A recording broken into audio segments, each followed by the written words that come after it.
tumaretse kuko mwariganye Muheto divine Muheto ariko twiganye kuri njye ari umwana yego kuri we yari umwana yari umwana kuri njye yari muri senior 4 ndi senior 6 gusa ranze ashaka kuba nzi simbizi ashaka kuba imisi wenda ariko hari akana kitwa Wera Jude no mu TikToker n'umuzi ndamuzi ye kuri Naomie Naomie ye no kuri Mutesi Joy okay muri abo bose ngewe umuntu niyumvamo ni Naomie kubera ko Naomie afite ukuntu atwereka ubuzima bwe ashaka ko tubona ariko ntabushireho filter kuri Ethiopia se gute oya this oya Naomie ntago ariko ngenda mukunda sibyo ndumufana wa Naomie nkunda content ziwe nzuranye inspiring pe cyane kandi niyo mpamvu nkubwira ngo urumva iyo ugiye gushyira ubuzima bwawe kuri social media ushyiraho ugushaka ko abantu babona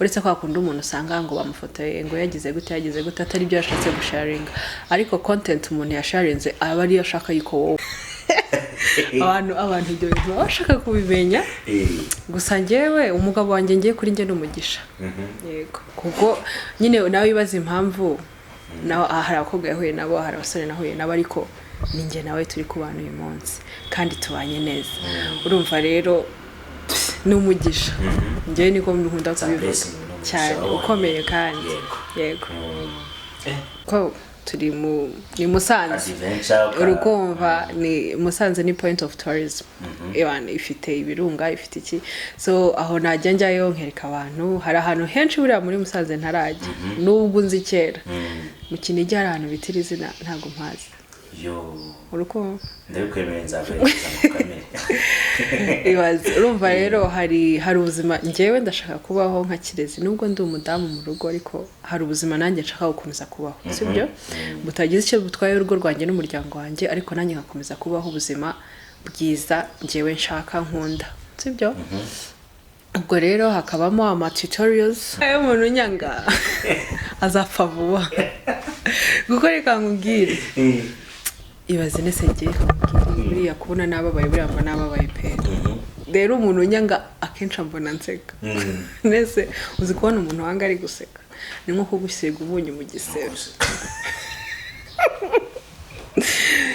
nafatireho rwose kuko njye nta mwanya mufitiye nawe rwose wowe unyanga wowe niwe uri kundeba unyanga umva hari umuntu uzi kwa yaba afite n'ikibazo hari uzi kuko njyewe ngiye kunyanga uko nari mbayeho nakubishura 100 kuko nese wabunyangiriye nese wowe wanze hari wowe urumva njyewe nakubwiye ngo iyo nshatse gukora ikintu nshaka kugikora neza kandi from A to Z nawe ati njyewe mu mwaka umwe ngomba hari aho nshaka kuba naravuye naho nshaka kugera rero kubona wenda nafunguye mu kwa gatanu ntangira gupostinga mu kwa gatandatu uyu munsi twitari 15 z'ukwa karindwi twagiye Hi guys, amazina yanjye nitwa Rehema Kirezi and go and subscribe on my channel, share my content, like them and give me your ideas ibintu mushaka kubona ko nzajya nkora murakoze tubiramo rimwe urandeba nk'umuntu ugiye kumenya gusubiramo rimwe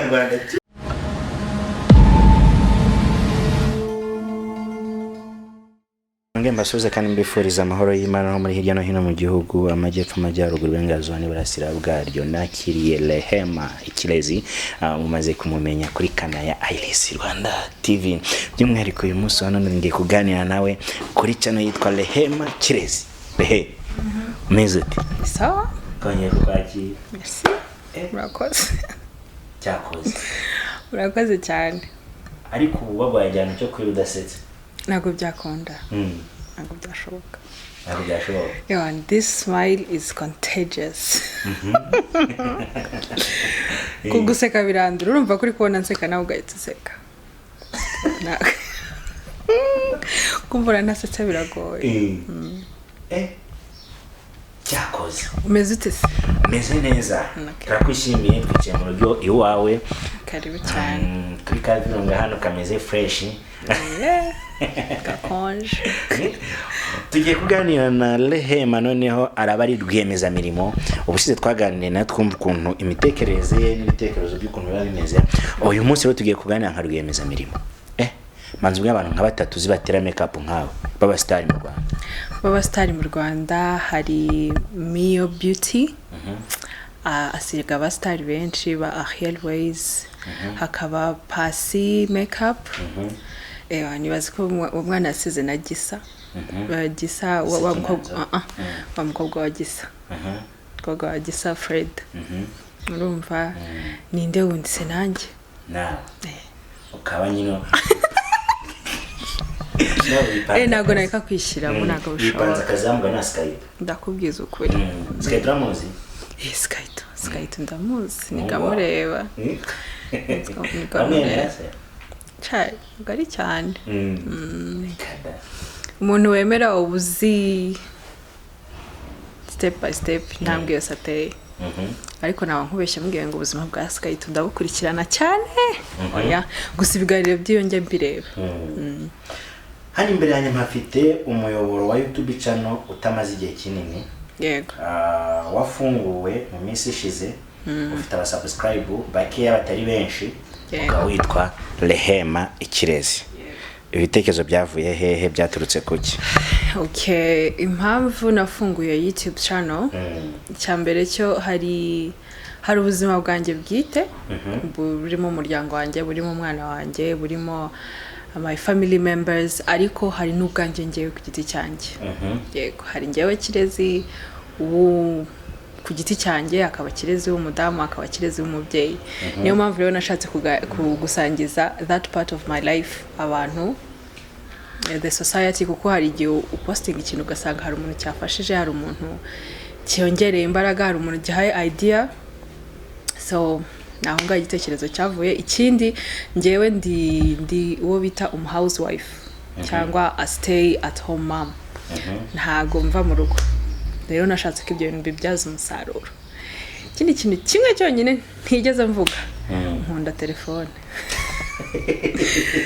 jewe na social media rwarahise rero hari umunsi nari nicaye hano umushito wanjye arambwira ati shaka kuza cyo ukuntu ukunda telefone babihembera waba uri umukire kandi ntabwo yabeshye nkunda telefone social media mba ndi imbere cyane cyane TikTok na YouTube hari uburyo bwo gukoresha social media bikatanga umusaruro hari benshi babigezeho nk'aba influencer bacu nubwo sometimes usanga amafamiye dufite atabitwemerera uyu munsi none ngiye kuri social media abantu bazatangira commenting ntabwo babiguteye oya ntabwo babinteye kubera yuko reka nkubwire umuntu wanze kuvuga yaheze mu nda ya nyina kandi uzi ko ushobora no kwicara ntugire ikintu ukora abantu bakakuvuga wicariye tunge se uriya katajya viwawe kandi wowe ushaka wowe ubuzima bwawe wicicekeye nta muntu kutava mu rugo wava mu rugo nguriya ni kaguru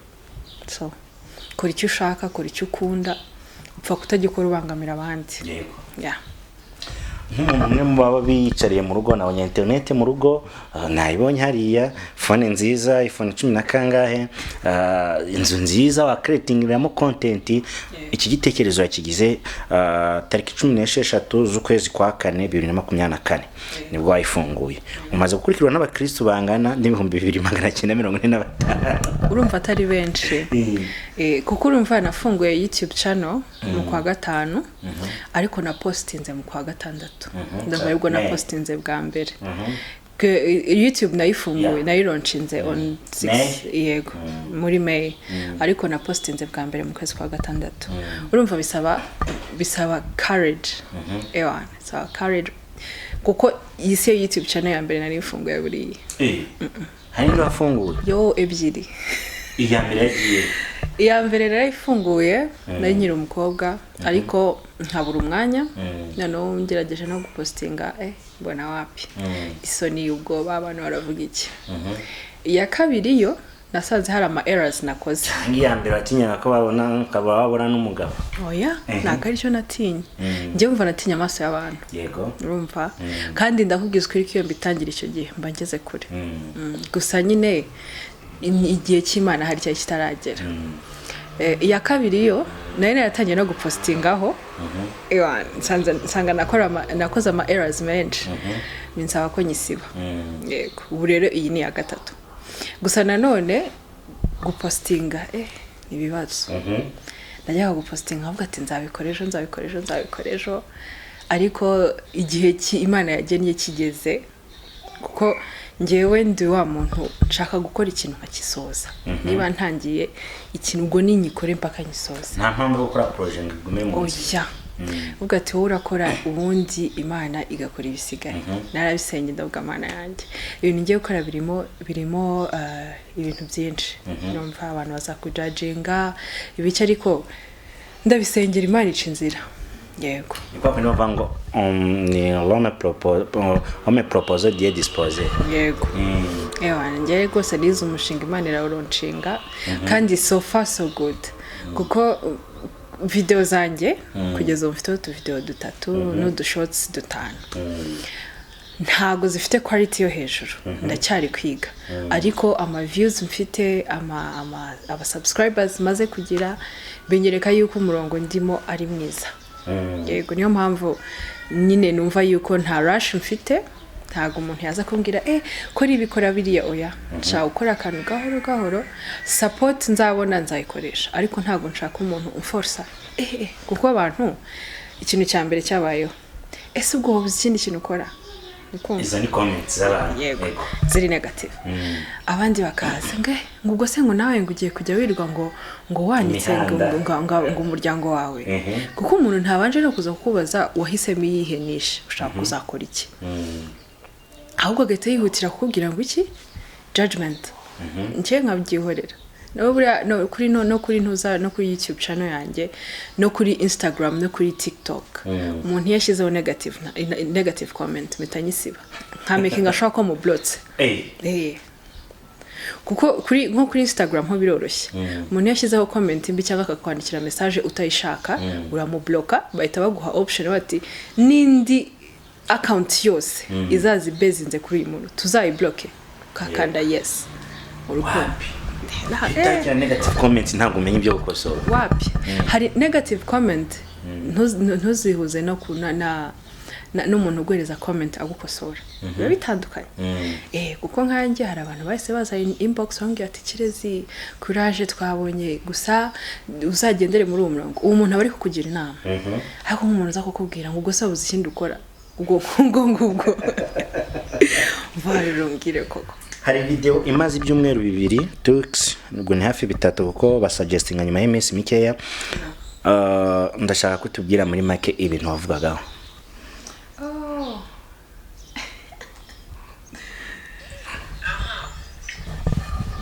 Aho turi kuri Kirezi Rehema. Yego nishaka yihutishe birasa kuri point wumva. Okay ugize ngo bure ibibazo byose bambaje hano nshaka kwambize mu mutwe kubushize nawe ubwiye ngo ngiye ndikunda. Ngewe iyo maze gupostinga ndagize umugisha ukomeye. Ntago bijya bingora gushutinga video kueditinga oya mfite internet mfite buri kimwe. Iyo maze rero kuuploadinga mpita nicara hano nicara kuri televiziyo nkireba connecta ku televiziyo direct nkireba kabisa. Urumva rero ugitinze gusohoka ngo wirebe ahubwo se urumva rero ibibazo hano nakoze kuri Instagram abantu kuko ngewe aba ba subscribers 100 they are my friends inshuti zanjye. Narababwiye ati nafunguye YouTube channel kuko bari babizi ko mbikunda. Ibaze ko inshuti zanjye barabizi ko nkunda content creation. Bakambwira ati se igihe wahereye uvuga ugiye nko muri comment yo kuri video ya mbere hari umwana yanditseho ngo finally bari barandambiwe. Urumva so namaze gukulanchinga my channel umuntu amagitekerezo aravuga ati rero kugira ngo ukorane n'abantu nyine bagomba kuba bakuzi bazi uri muntu ki.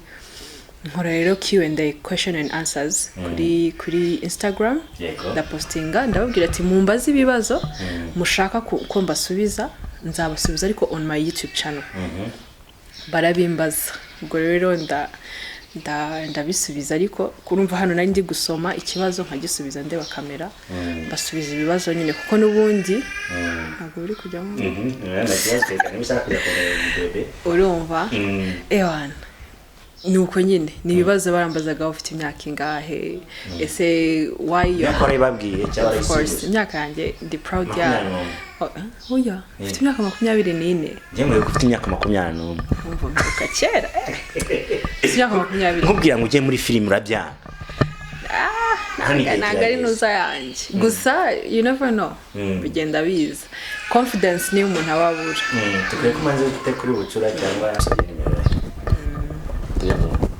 right ati imyaka urayivuga ndayivuga mfite imyaka oya afite 24 reba nawe igihe duherukanira afite 21 oya nari nkoze ngiye kubaza amazina nabona buri umwana kuri oya oya nari imyaka 21 se umuntu abaye nk'amashini ariko wiruka none ariko kurajeri bayida cyane niyo babo kurajeri nzi umuntu atuma ikintu ako kanya akagenda yiruka nta mutima mu direct kabisa ariko abantu bagiye gucyo nta mutima mu bibagiye abantu wavaye mbore umbwire wavaye buri umuntu ukora agakora akavuga ati ibiryo umuceri n'ibishyimbo ndiye nabyihahisha nta kintu wazo umubwira nta kanya ko kugutaba afite akuza abantu bananutse umushira bagira ako hari umuntu unanuka ari umubiri wenyine atari uko wenda hari ikibazo afite cyangwa hari ikintu yabuze ari wo mubiri urumva rero change hafi kabisa kumbura narakaye ni gake kikomereze ugeze muri Q&A yego hanga baye kumbaza ibibazo ufite imyaka ingahe ese izina ry'umwana wawe rivuze iki umwana arambaza ngo why your husband kuki mu bantu bose mwakundanye wahisemo umugabo wawe kandi isoko hari nabo bibakanira bo kubaza urumva ariko content tuzayikoraho abantu ibyo bintu bashaka kubimenya gusa njyewe umugabo wanjye ngiye kuri njye n'umugisha yego kuko nyine nawe wibaza impamvu naho hari abakobwa yahuye nabo hari abasore nahuye nabo ariko ninjye nawe turi kubana uyu munsi kandi tubanye neza urumva rero n'umugisha njyewe niko nkunda kubivuga cyane ukomeye kandi yego mwana ni umuhungu n'umukobwa ni umuhungu mani guhaye umuhungu mani guhaye umuhungu mwiza hasi nayo yumvikana isuku igira isoko umuntu yakavuga umuntu tubanyangira umwana mwiza oya no umugisha byose ni mani hari akantu bakoze mu hagati nko ku munota wa 16 kandebe ushaka kuga playing nta kibazo reka tere nakwihonoza connexion tumeke internet wasubijeho dukomeje turaza kukageraho tutaragera kuri uwo munota 16 kire ufunga YouTube channel umaze kugira abantu bakeya batari benshi ariko kuri wowe barahagije oya sino kuko bahagije kuko n'urugendo rurerure hari abayikora bakamara umwaka badafite n'abantu mfite aba subscribers ijana ndumva n'abatandatu gutyo n'abandi na 20 urumva rero ku bandi ni bake ariko kuri Kirezi sha ningira umumaro kabisa ni umugisha ni ibintu bikomeye reka mbwire ku 2021 dufite kuri Iris mujye kuri Kirezi Rehema mukore subscribe like share na comment ubundi urebe ibintu agenda bahereza njye nabonye hari video 8 udushoti 5 na video ndende 3 yego urumva njyewe njya guhitamo niche urugo ni ikintu kigari ariko nasanze ahantu mba Kirezi nkaba wandiwe ntari kuba mama ntari kuba umugore ntari kuba nigende mu gikoni niwe ndi guteka numva ndi free numva nezerewe mba numva umutima wanjye uri hamwe nishimye ndavuga ko I have to share this with people ngomba kubisangiza abantu kuko ndashaka yuko ari ibintu bizaba continuous yego wenda hari mind ma video nzagenda mvangamo nk'iyi Q&A abantu kugira ngo bamenye babone ubuzima mbayeho ariko the main niche navuga yuko nzajya nkoraho kenshi ni ni guteka. Okay. Yego. We commande njye na cameraman dukumva Direct. sabaza n'ubugari. Chef de bidi. Tuzaze ya proding live tuvana tujya ari kubireba. Nukuri pe ndabibemere. Kuko na kuri TikTok hari ubwo nteka live kuva ntangiye niba ari ibirayi nkabihata mpaka bihiye. Turi live now and so it's very easy. Ubitegura tuzatujya ariko nyenza abanje kurya nje no mugazi. Don't worry. Rwose ibyo byo rwose ubibare nkaho byaciye. Okay. Twikomereze wahageze hahantu. Kinabwira umuntu nyaga n'ukuri Imana. Ni bashaka kugera. Yego. Nawe ndakubwiza ukuri ko njyewe kabubwire ushaka kunkora ikintu kikambabaza aho kugira ngo njyewe nawe dushwane niba uri hariya ngenza hano ukagendera mu hariya nanjye nkagendera ntituzagira ahantu twongera guhurira sibyo njye nkakomeza kwifuriza ibyiza nkanagusengera ariko kuko ntashaka yuko tugira ahantu tugonganira nkaguha umwanya wawe nashyiramo distance ihagije kabisa waza unsanga nkegera hirya kuko umuntu kubabaza rimwe n'ubwa kabiri yakongera twakomeje ku minota 18 iki kiganiro ushobora kuba warakirebye witonze wa 18 wuzuye hafa izina Rehema. Kirezi byo it's hard. Okay, izina Rehema ni impuhwe z'Imana. Ni kizina risobanuye Rehema ya Mungu. Ni impuhwe za Nyagasani. Umubyeyi bawe uyu wabaye mu gihugu bakwiswahili. Yego twebwe twabaye Tanzania. Yego. Twaje mu Rwanda 2006. Unajua lugha ya Kiswahili? Vizuri. Swahili sanifu. Swahili sanifu. Salimia watu wiko Tanzania. Niwasalimie? Ndio. Ego maana. Shikamoo jamani. Siku njema. Ubwo mvuze ko hari umuntu akureba ari mukuru kandi Tanzania n'abanyayo abantu bagira icyubahiro. Umuntu mukuru bafite ukuntu bamusuhuza ari byiza. Regardless, umuntu wese uri kundeba shikamoo. Ndashaka kutuza umuntu witwa Francisca ninde? Mu Giswahili ni umushuti wanjye w'umukobwa ubayo. Ni umushuti umuryango. Wa muri Tanzania. Ubuse ndamusuhuza gute? Habari, haujambo? Salam kutoka Iris TV show Rwanda. Hi. Okay. Kakanu ndakamo. Ukamweka. Nawe nakusubiza ndakago. Nta kibazo nakuri akoze. Twikomereze Rehema kweki wahisemo gutangira guteka. Hari abagore benshi bahitamo gutangira guteka cyangwa se batazi guteka ari bawo ujya ku kazi yagera mu rugo asanga umukozi yatetse agakaraba we n'umugabo akumva bajya mu buri bakaryama bagakora iki ariko ntibuke ko gutegura ifunguro ryiza uritegura umutware byongera igikundiro mu rugo. Abitekereza. Okay, singiye kumucira urubanza sina kuko ubuzima nkanjye ngiye nirirwa mu rugo ngiye nambwiye ngo I am a housewife. Rero batse ko rero nirirwa mu rugo nta n'umukozi ngira by the way nta mukozi ngira nta wundi muntu rero wateka kandi niyo yaba hari ngiye nta muntu wantekera. Wacu ukuntu twarezwe ebana ibiryo by'umugabo biterwa n'umugore we. Ngo ni nayo kamera ariko ituma urugo rukomera mugakunda urugo rwe. Buriya ngo babivuze nibyo kuko njyewe njya guhitamo guteka aho nagereye mu rugo nabonye ko hari ibintu byinshi tujya kurya mu maresitora no mu mahoteli no mu nahehe twakabaye twitekera mu rugo. Yego birashoboka cyane. Ibiryo watetse cyangwa teka ukumva biryanya Petri kumwe na boss. Imvange. Yego. Ibirayi n'ibishyimbo n'akavoka kameze neza n'ikivuguto ku ruhande. Kuko nyine nawe ari byo kunda nibyo duhuriyeho. Ibyo duhuriyeho rero iyo turi gusangira kabisa kavange on point. Utinahereye mu gikoni ariko nateganya kuvangamo n'ubundi buzima busanzwe urifuza gufata udusegment tunga auditorial line tungaye. Okay, harimo travel, ibintu by'ama maquillage, ama skin care routine, ibintu nk'ibyo. Yego. Ubundi no guteka n'ubwiza no gutembera gutembera ahantu hari nature. yego abantu Musanze nzayibazengurutsamo kabisa.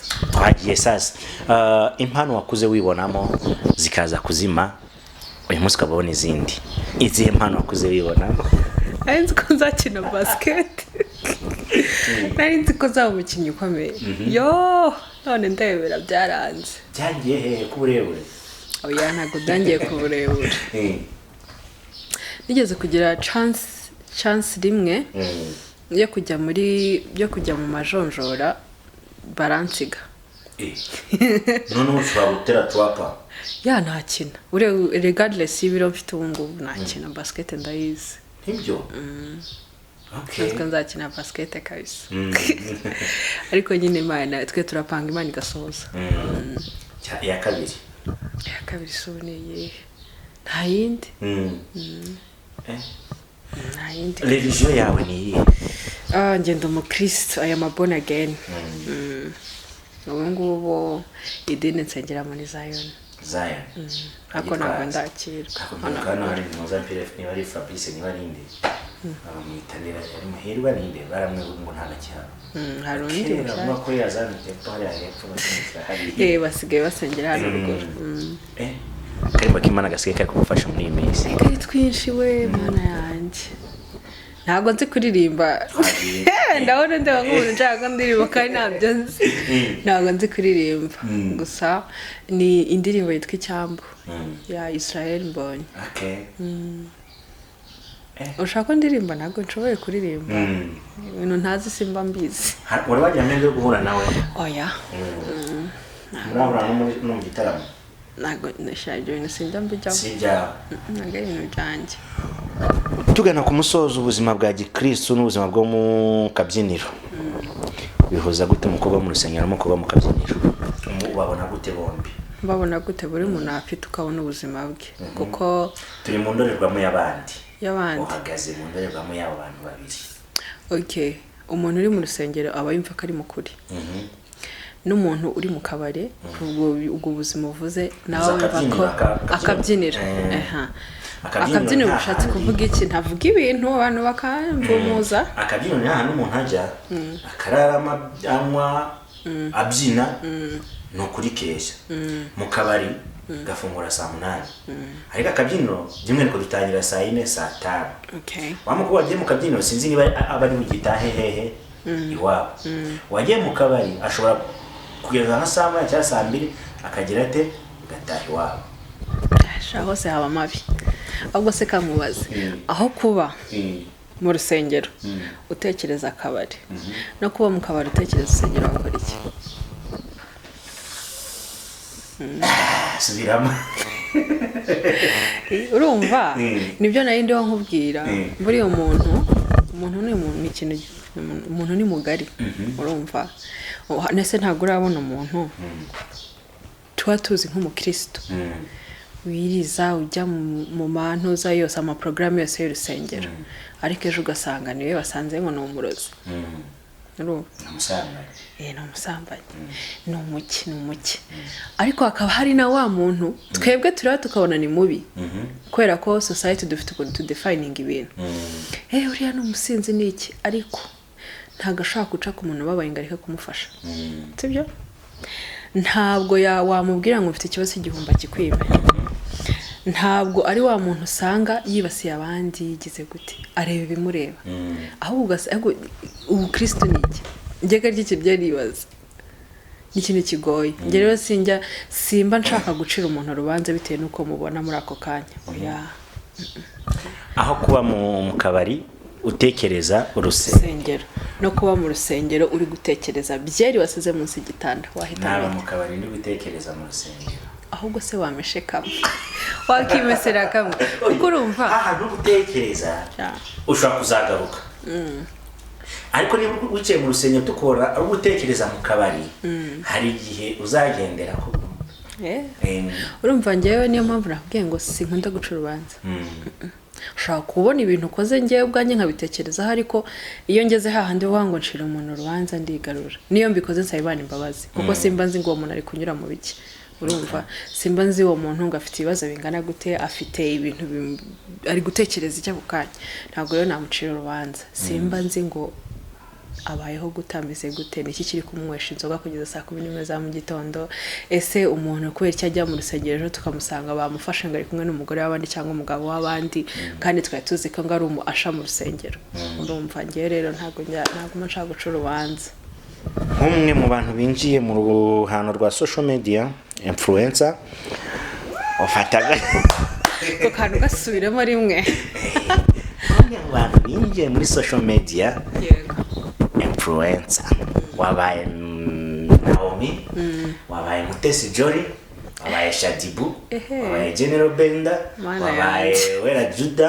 wabaye bla bla bla bla bla bla aba bantu bafata gute kaduhere kuri Naomie Miss tujye kuri Jolly wenda muzabe tumuretse kuko mwariganye Muheto Divine Muheto ariko twiganye kuri njye ari umwana yego kuri we yari umwana kuri njye yari muri senior 4 senior 6 gusa aranze ashaka kuba nzi simbizi ashaka ko yabaye Miss wenda ariko hari akana kitwa Wera Jude no mu TikToker n'umuzi ndamuzi kuri Naomie Naomie no kuri Mutesi Jolly okay muri abo bose ngiye umuntu niyumvamo ni Naomie kubera yuko Naomie afite ukuntu atwereka ubuzima bwe ashaka ko tubona ariko ntabushyireho filter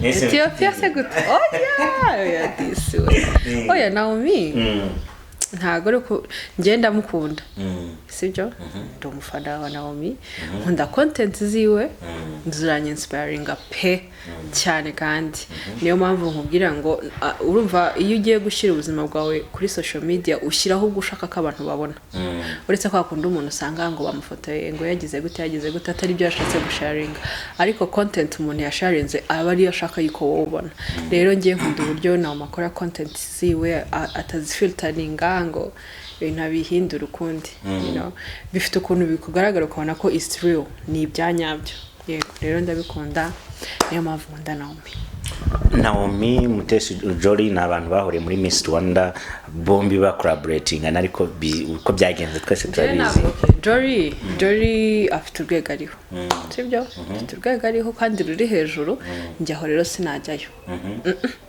ibintu bijamo politike mita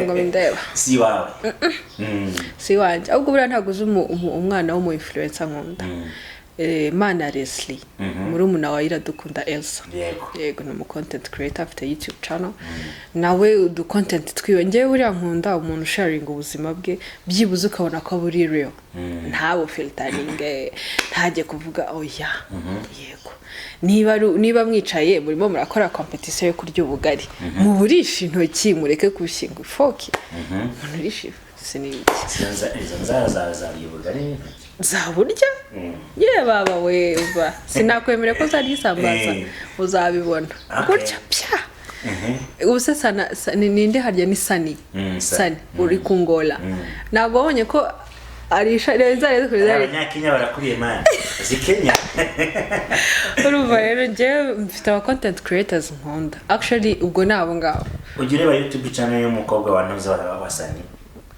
oya Keza yaratumbaye afite content nziza cyane oya arayifite njya ndeba nabonye n'ikiganiro kiwe kuri Chita yego ntago ni cyiza nataza kumva umuza ariko njyewe mfite abo mfana ni nkuko rwose mu basore Benda dufite Rakinizeyimana Rakinizeyimana rwose ni kuvuga n'abandi yo musimbo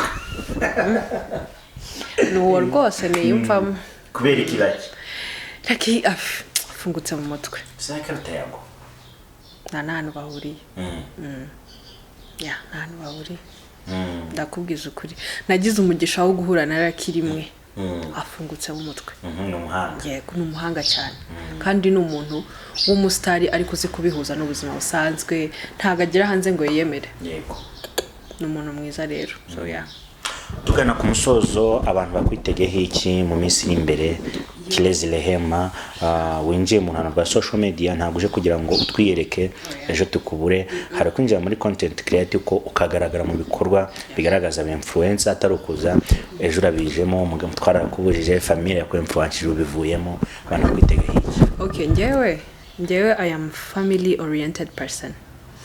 Ndi wa muntu njya gukora ikintu nakiganirije sako yanjye abagabo mama abantu urumva nari maze igihe kirekire nshaka gukora ibi bintu kirekire kandi mubwire ko ari kirekire so kujya kubikora niba umutware wanjye abizi yarabya province abantu banjye ba hafi babizi bansupporting sha sinzi ko hari undi muntu uzanyeganyeza kabisa yawe kuko ibintu nshaka gukora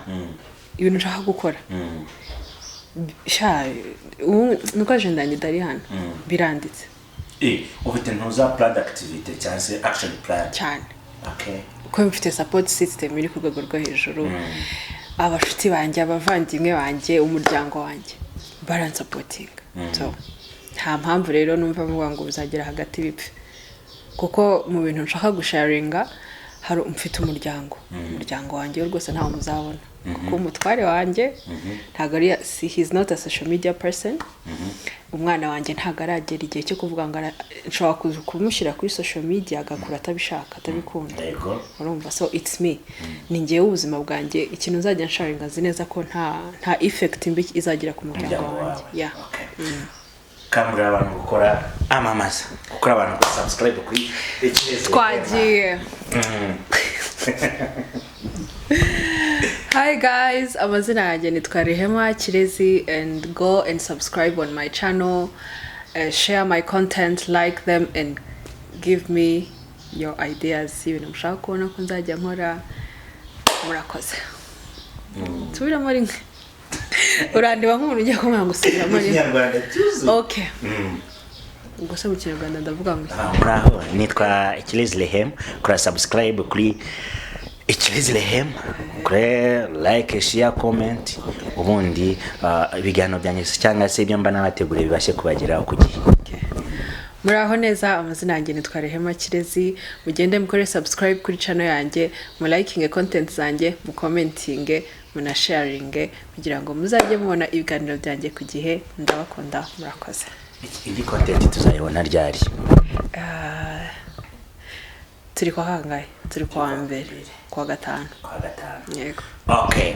Tayari tubifurize ishya n'ihirwe semuka kuri Iris Rwanda kuri subscribe like share na comment ariko tubitse gusura Centre Pastoral Notre Dame de Fatima namwe mu hantu wasokera ukagubwa neza udasize lipe ya restaurant bagati dufite teacher shop para kwambika na Bosco Design bose bakora muri Goyiko umwe ni muri kane undi ni muri gatanu. Mwakoze kubana natwe mwakoze kubana na Rehema. Thank you murakoze mani bamugisha. Right ati imyaka urayivuga? Ndayivuga tunaka oya afite 24 reba nawe igihe duherukanira afite 21 oya nari nkoze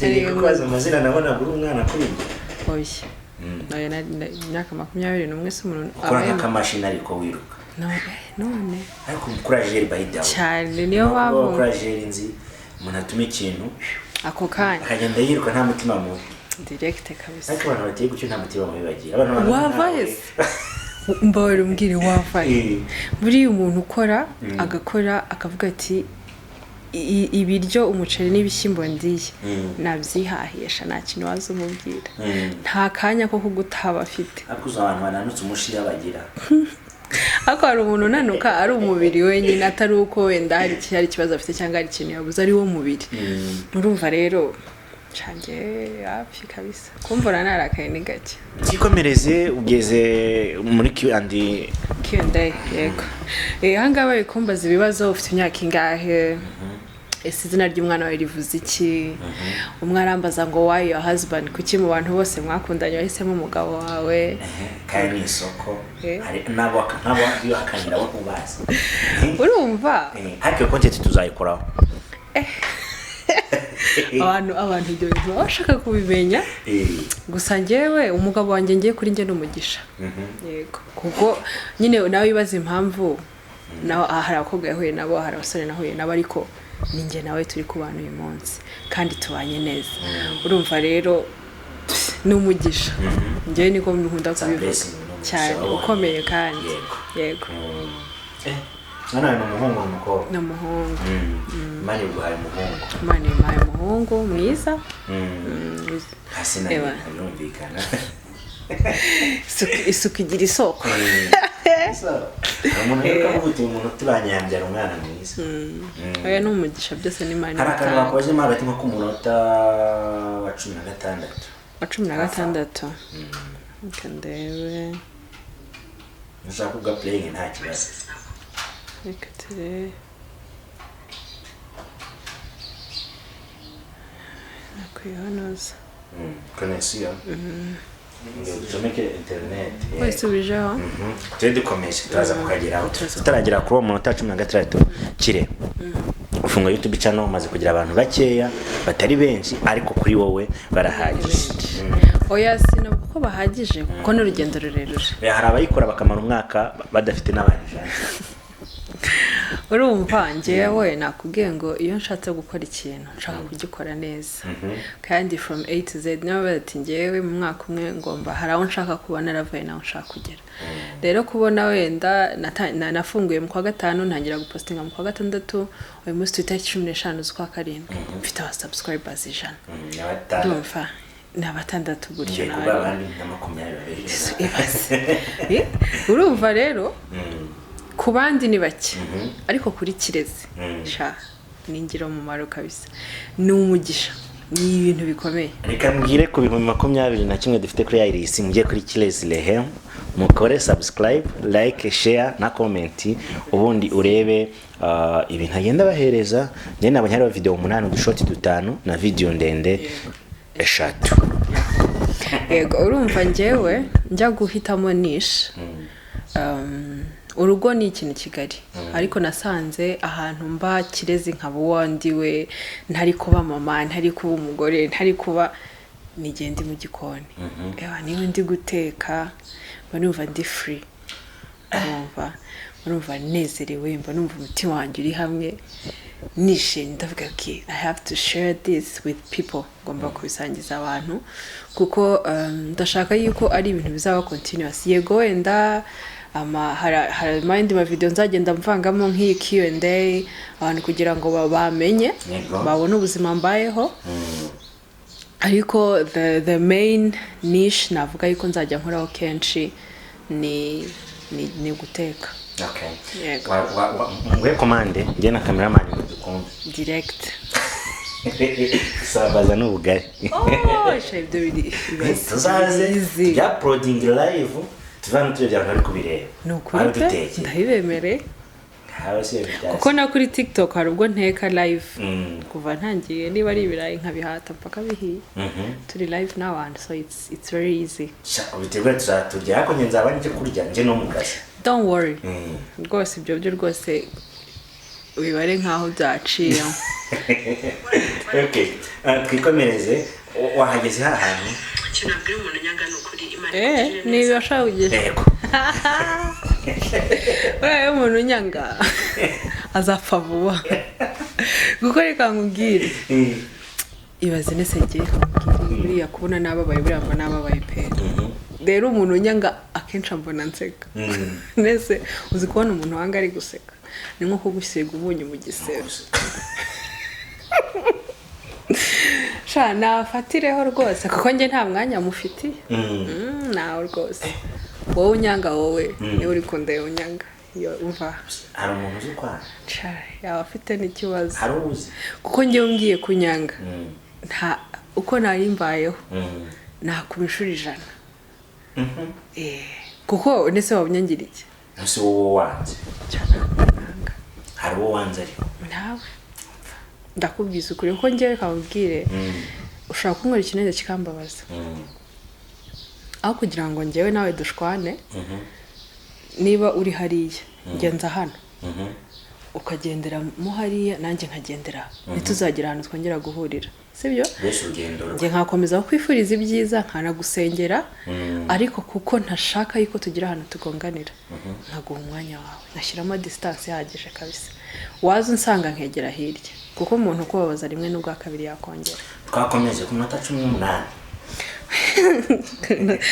iki kiganiro ushobora kuba warakirebye witonze wa 18 wuzuye hafa izina Rehema Kirezi it's hard. Okay, izina Rehema ni impuhwe z'Imana. Ni kizina risobanuye Rehema ya Mungu. Ni impuhwe za Nyagasani. Umubyeyi wabaye wabaye mu gihugu bw'Israeli. Yego, twebwe twabaye Tanzania. Yego. Twaje mu Rwanda 2006. Unajua lugha ya Kiswahili? Vizuri. Swahili sanifu. Swahili sanifu. Mfugizi salimia watu wiko Tanzania. Niwasalimie? Ndiyo. Ego maana. Shikamoo jamani. Siku njema. Ubwo mvuze ko harabwo umuntu akureba ari mukuru kandi Tanzania n'abanyayo abantu bagira icyubahiro. Umuntu mukuru bafite ukuntu bamusuhuza ari byiza. Regardless, umuntu wese uri kundeba shikamoo. Ndashaka tuzi umuntu witwa Francisca ninde? Mu Giswahili ni umufuti wanyu w'umukobwa ubayo. Umufuti umuryango. Wa muri Tanzania. Ubuse ndamusoza gute? Habari, haujambo. Salam kutoka Iris TV show Rwanda. Hi. Okay. Kakanda kamo. Ukamweka. Nawe nakusubiza takago. Nta kibazo nakura koze. Twikomereze Rehema kweko wahisemo gutangira guteka. Hari abagore benshi bahitamo gutangira guteka cyangwa se batazi guteka ari wa ujya ku kazi yagera mu rwasa umukozi yatetse agakaraba we n'umugabo akumva bajya mu buri bakaryama bagakora iki ariko ntibuke ko gutegura ifunguro ryiza uritegura umutware byongera igikundiro mu rugo. Abitekereza. Okay, singiye kumucira urubanza sina kuko ubuzima uraye umuntu nyanga azapfa vuba kuko reka nkubwire ibaze nese ngiye buriya kubona nababaye buriya mba nababaye pe rero umuntu nyanga akenshi mbona nseka nese uzi kubona umuntu wanga ari guseka ni nko kugusiga ubunye mu gisebe Shana fatireho rwose kuko nge nta mwanya mufiti nawe rwose wowe unyanga wowe niwe uri kunde unyanga yo umva hari umuntu uzi kwa yaba afite n'ikibazo hari uzi kuko nge umbwiye kunyanga nta uko nari mbayeho nakubishura 100 kuko nese wabunyangira iki nase wowe wanze hari wowe wanze nawe ndakubwiza ukuri ko ngewe kabubwire ushaka kunkora ikintu kikambabaza aho kugira ngo ngewe nawe dushwane niba uri hariya ngenza hano ukagendera mo hariya nanjye nkagendera ntituzagira ahantu twongera guhurira sibyo njye nkakomeza kwifuriza ibyiza nkanagusengera ariko kuko ntashaka yuko tugira ahantu tugonganira nkaguha umwanya wawe nashyiramo distance yahagije kabisa waza unsanga nkegera hirya kuko umuntu kubabaza rimwe n'ubwa kabiri yakongera twakomeje ku minota 18 iki kiganiro ushobora kuba warakirebye witonze wa 18 wuzuye hafa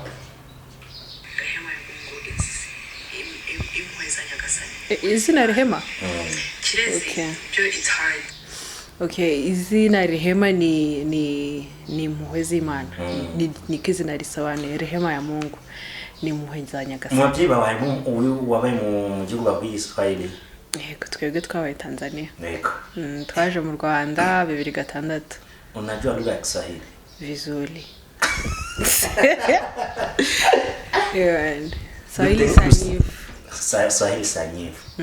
Mfugizi salimia watu wiko Tanzania. Niwasalimie? Ndiyo. Ego maana. Shikamoo jamani. Siku njema. Ubwo mvuze ko harabwo umuntu akureba ari mukuru kandi Tanzania n'abanyayo abantu bagira icyubahiro. Umuntu mukuru bafite ukuntu bamusuhuza ari byiza. Regardless, umuntu wese uri kundeba shikamo ndashaka kutuza umuntu witwa Francisca Francisca ninde mu Giswahili ni umushuti wanjye w'umukobwa ubayo ni umushuti umuryango wa muri Tanzania ubuse ndamusoza gute habari haujambo salam kutoka Iris TV show Rwanda hi okay kakanu ndakamo ukamweka nawe nagusubiza takago nta kibazo nakuri rakoze twikomereze Rehema kweki wahisemo gutangira guteka hari abagore benshi bahitamo gutangira guteka cyangwa se batazi guteka ari bawo ujya ku kazi yagera mu rugo asanga umukozi yatetse agakaraba we n'umugabo akumva bajya mu buri bakaryama bagakora iki ariko ntibuke ko gutegura ifunguro ryiza uritegura umutware byongera igikundiro mu rugo abitekereza okay singiye kumucira urubanza sina kuko ubuzima mu mahoteli no mu nahehe twakabaye twitekera mu rugo yego birashoboka cyane ibiryo watetse cyangwa teka ukumva biryanya Petri kumwe na boss imvange yego ibirayi n'ibishyimbo n'akavoka kameze neza n'ikivuguto ku ruhande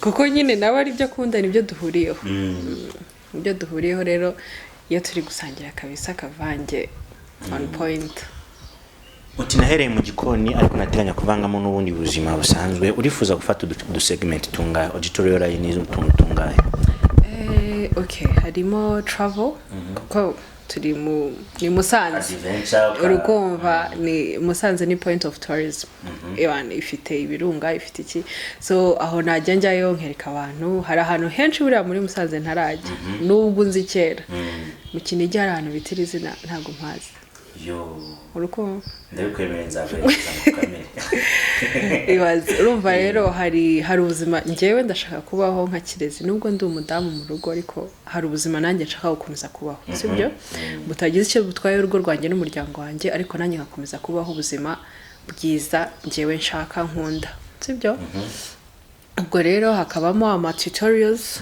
ibintu bya maquillage ama skin care routine ibintu nk'ibyo yego ubundi no guteka n'ubwiza no gutembera gutembera ahantu hari nature yego abantu Musanze nzayibazengurutsamo kabisa twagiye sasa impano wakuze wibonamo zikaza kuzima uyu munsi ukabona izindi izihe mpano wakuze wibonamo nari nzi ko nzakina basket nari nzi ko nzaba umukinnyi ukomeye yo none ndebera byaranze byagiye hehe ku burebure oya ntabwo byangiye ku burebure nigeze kugira chance rimwe yo kujya mu majonjora baransiga none ushobora gutera twapa ya ntakina regardless y'ibiro mfite ubu ngubu ntakina basket ndayizi nk'ibyo natwe nzakina basket kabisa ariko nyine Imana twe turapanga Imana igasohoza ya kabiri suboniye nta yindi nta yindi religion yawe ni iyi ngenda umukristo aya born again ubu ngubu idini nsengeramo ni Zion ako ntabwo ndakirwa hano hari Mozambique niba ari Fabrice niba ari inde abamwitanira yari muhirwa ninde baramwe ngo nta nacyaro hari undi mushaka ko yazanite pare ya hepfo hari basigaye basengera hano ruguru karimba k'Imana gasigaye kari kumufasha muri iyi minsi kari twinshi we mana yanjye ntabwo nzi kuririmba ndabona ndeba nk'umuntu nshaka ndirimba kandi ntabyo nzi ntabwo nzi kuririmba gusa ni indirimbo yitwa Icyambu ya Israel Mbonyi ushaka ndirimba ntabwo nshoboye kuririmba ibintu ntazi simba mbizi wari wagira amahirwe yo guhura nawe oya murahura no mu gitaramo ntabwo nashaka ibintu sinjya mbijyamo ntabwo ari ibintu byanjye tugana ku musozo ubuzima bwa gikristo n'ubuzima bwo mu kabyiniro bihuza gute umukobwa mu rusengero n'umukobwa mu kabyiniro ubabona gute bombi babona gute buri muntu afite ukabona ubuzima bwe kuko turi mu ndorerwamo y'abandi uhagaze mu ndorerwamo y'abo bantu babiri okay umuntu uri mu rusengero aba yumva ko ari mukuri n'umuntu uri mu kabare ubwo buzima uvuze nawe wumva ko akabyinira akabyinira ubushatse kuvuga iki ntavuga ibintu abantu bakamvumuza akabyinira ahantu umuntu ajya akararama anywa abyina no kuri kesha mu kabari gafungura saa 8 ariko akabyiniro rimwe niko bitangira saa 4 saa 5 wamuko wagiye mu kabyiniro sinzi niba abari bugitahe hehe iwabo wagiye mu kabari ashobora kugeza nka saa 1 cyangwa saa 2 akagira ate gataha iwabo shaho se haba mabi ahubwo se kamubaze aho kuba mu rusengero utekereza akabari no kuba mu kabari utekereza urusengero bakora iki subiramo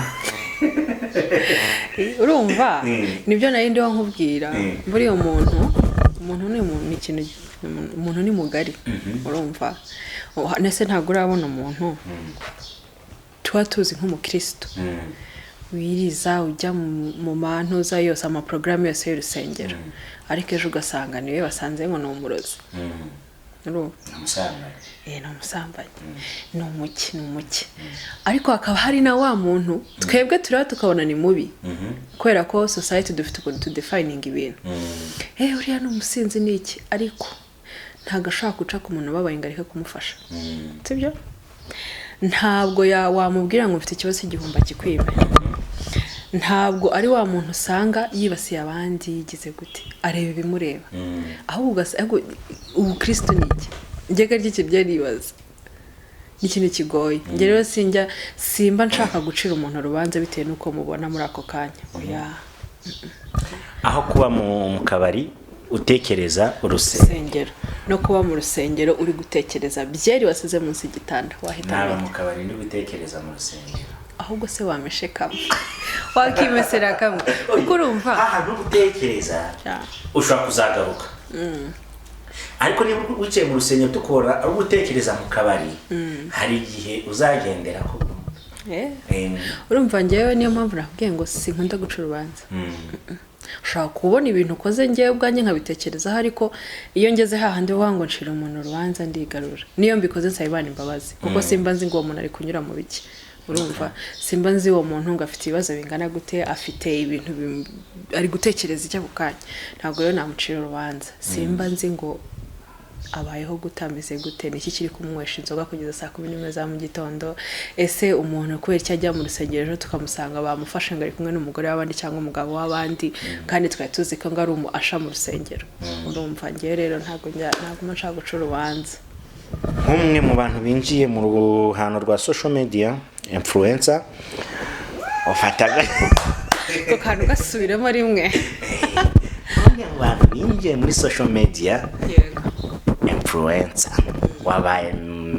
Naomie wabaye Mutesi Jolly wabaye Shadibu wabaye General Benda wabaye Wera Juda wabaye bla bla bla bla bla bla aba bantu bafata gute kaduhere kuri Naomie Miss tujye kuri Jolly wenda muzabe tumuretse kuko mwariganye Muheto Divine Muheto ariko twiganye kuri njye ari umwana yego kuri yari umwana yari umwana kuri njye yari muri senior 4 ndi senior 6 gusa ranze shaka kuba nzi simbizo shaka ko yabaye Miss wenda ariko hari akana kitwa Wera Jude no mu TikToker n'umuzi ndamuzi ye kuri Naomie Naomie no kuri Mutesi Jolly muri abo bose njyewe umuntu niyumvamo ni Naomie kubera yuko Naomie afite ukuntu atwereka ubuzima bwe ashaka ko tubona ariko ntabushireho filter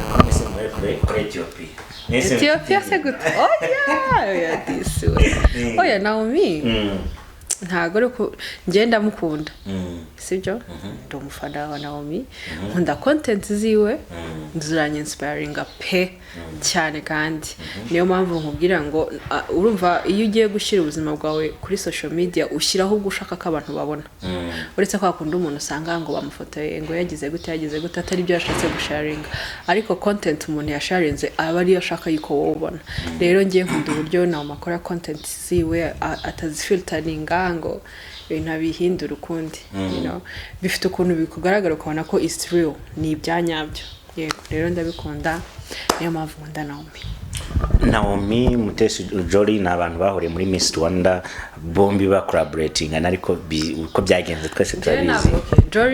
Jolly afite urwego ariho sibyo afite urwego ariho kandi ruri hejuru njyaho rero sinajyayo ibintu bijamo politike mita ngo bindeba si wawe si wanje ahubwo buriya ntabwo uzi umwana wo mu influencer nkunda Mana Leslie muri umuna wa Iradukunda Elsa yego ni content creator afite YouTube channel nawe udu content twiyongeye buriya nkunda umuntu sharing ubuzima bwe byibuze ukabona ko buri real ntabo filtering ntaje kuvuga oya yego niba mwicaye murimo murakora competition yo kurya ubugari mu burisha intoki mureke kushinga ifoki umuntu rishi siniki za ubugari zaburya ye baba we uba sinakwemera ko zari isambaza uzabibona gutya pya ubuse sana ninde harya ni sani uri kungola nagobonye ko arisha reza kuri abanyakenya barakuriye man zikenya urumva rero je mfite aba content creators nkunda actually ubwo nabo ngabo ugire ba YouTube channel y'umukobwa wa Noza wasani oya Keza yaratumbaye afite content nziza cyane ya oya arayifite njya ndeba nabonye n'ikiganiro kiwe kuri Chita yego ya nago ni cyiza nataza kumva umuza ariko njye mfite abo mfana nkuko rwose mu basore Benda dufite Lakinize Imana Lakinize Imana rwose ni kuvuga n'abandi yo musimbo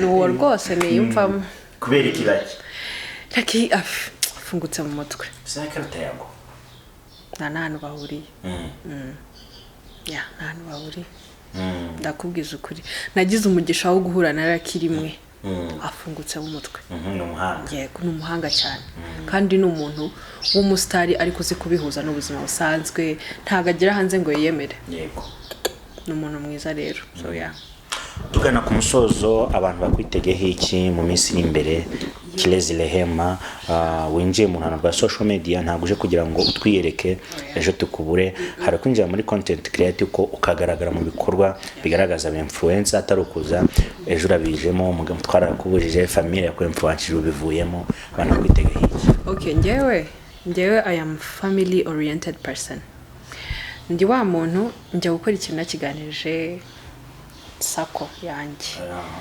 abo mama abantu urumva nari maze igihe kirekire nshaka gukora ibi bintu kirekire kandi mubwire ko ari kirekire so kujya kubikora niba umutware wanjye abizi yarabya province abantu banjye ba hafi babizi bansapotinga sinzi ko hari undi muntu uzanyeganyeza kabisa yawe kuko ibintu nshaka gukora nuko agenda yanjye dari hano biranditse ufite ntuza plan d'activité cyangwa se action plan cyane kuko mfite support system iri ku rwego rwo hejuru abashuti banjye abavandimwe banjye umuryango wanjye baransapotinga so nta mpamvu rero numva ngo bizagera hagati bipfe kuko mu bintu nshaka gusharinga hari umfite umuryango wanjye rwose ntawo muzabona kuko umutware wanjye ntago ari he's not a social media person umwana wanjye ntago aragera igihe cyo kuvuga ngo nshobora kumushyira kuri social media agakura atabishaka atabikunda urumva so it's me ni njyewe ubuzima bwanjye ikintu nzajya nsharinga nzi neza ko nta effect mbi izagira ku muryango wanjye yeah kamera abantu gukora amamaza gukora abantu subscribe kuri twagiye